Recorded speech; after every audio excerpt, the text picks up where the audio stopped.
Good morning भावांनो बहिणींनो. आताशी उठली बघा.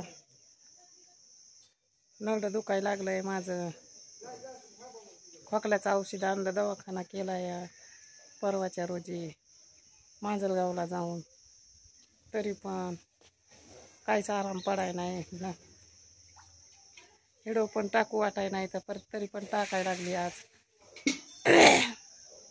मला बहिणीनं भावानं वाट बघत असं व्हिडिओची माझ्या बहिणी माझ्या, त्याच्यामुळं टाकायला लागली आज. मला पोराला म्हणलं टाकते बाबा बघतच आता काय करा. रात्री पाऊस झालाय खूप इकडं, उठून बसावं लागायलं. बाहेर जा मधात या, बाहेर जा मधात या. पाऊस येत होता लय. 5-5 मिनिटांमध्ये 5-5 मिनिटाला बाहेर. उठलंय, झाडून गिडून काढाय आताशी. चहा पाणी राहिले अजून. ऊन पडलं बघा, तोंडावर चमकते बघा.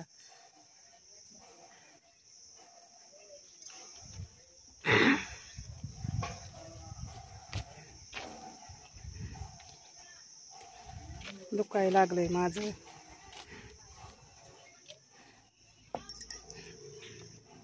हे बघा, ह्या रूम मध्ये गळालं सगळं. इकडं गळालं. रात्री पाऊस आलता, वारं कावर हे ते लय सुटलं होतं रात्री. नुसतं आग व्हायला लागलं नरड्यामध्ये. भाकर पण गिळू द्याय नाही, काय नाही अजून.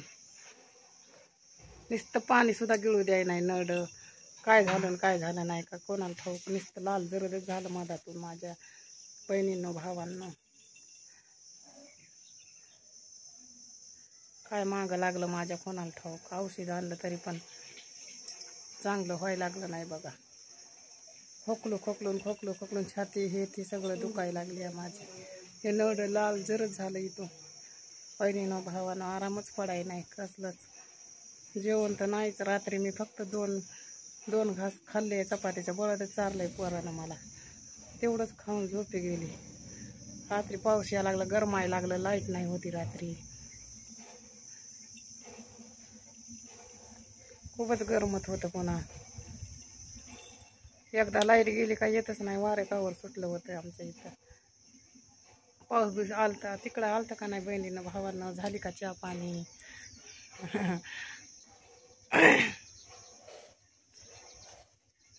रात्री कपडे पण पोरानं काढले, रग हे वाळू घातलेली.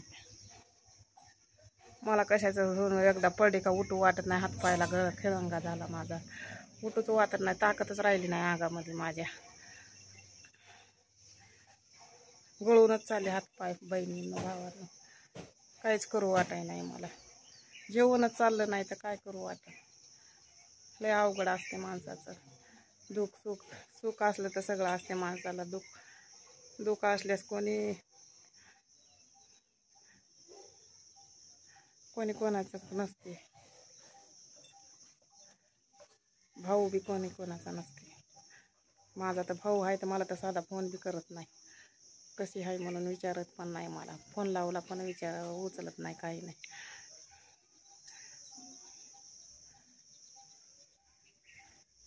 बहिणी चांगल्या घरी आहे त्या बहिणी पण फोन करत नाही. फुगी राहायचं माझ्या बहिणीला. त्या पण बघत नाहीत मला.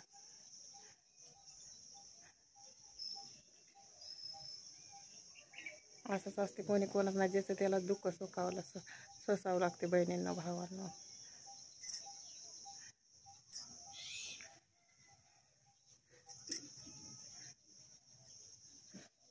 आम्हाला बाथरूम पण नाही, बाहेर जावं लागते बघा. लवकर उठलं तर जावं लागतं, नाही तर तसंच पोटामध्ये जाम झालं तर तसं तडपत बसावं लागते आम्हाला. ते ग्रामसेवकला म्हणलं हप्ता काढ म्हणलं तर ते ग्रामसेवक म्हणते 3000 रुपये द्या म्हणते. तुमच्या जागा नावाची नाही असं तसं. परत हप्ता निघाल तुमचा, नाही तर नाही. मी मला हप्ता निघाल्यावर देतो तुम्हाला म्हणलं तर नाही म्हणते. नाही, पहिले पैसे द्या. कुठून द्यावं आता पैसे? कामं नाहीत, धंदे नाहीत. असे बेजार करतात ग्रामसेवक लोक. घरून सगळे दागदागिने लावून सने रूम बांधली. 2 लाख रुपये घातले घरून दागिने विकून. सगळे माझ्या कानातले गळ्यातलं घंटल झुंबरं अंगठी सगळं एकूण पण ह्या घराला लावलं. आता काही सुद्धा राहिलं नाही माझ्याकडं. असले तर देते बी माणूस, नसल्यावर कुठून देणार आहे. लई बेजार करते तर. त्या मिस्त्रीनं बी तसं बेजार केला आम्हाला. आमचं अधुरं काम टाकून दिलं. बाथरूम तरी बांधून दिलं का मेल्यानं हलकट नवरद्यानं 50,000 मड्यावर घातलेत त्याचे. गेला निघून आणि पुन्हा फोन लावला का मग ते 8,000 तुमच्याकडेच आहे. काय करू. माझे पोरं पण काही बोलत नाहीत. जाऊ दे म्हणते मम्मी, ताण घेऊ नको. आता काय करा. तसेच फायदा उचलते लोक नाही बोलल्यावर. आता मी तोंड हे धुवून घेते बहिणींनो भावांनो, चहा पाणी करते. आता आजचा व्हिडिओ इथंच संपते. लई नरड दुखायला लागला बहिणींनो भावांना, त्याच्यामुळं जास्त बोलू वाटाय नाही मला. लाईक करा, सपोर्ट करा. Bye bye. शेअर करा. उद्या भेटूया. उद्या बरं वाटलं तरच व्हिडिओ टाकीन, नाही तर नाही. लई माझं जीवाचा खिळंगा झाला बघा, गळून गेली सगळी.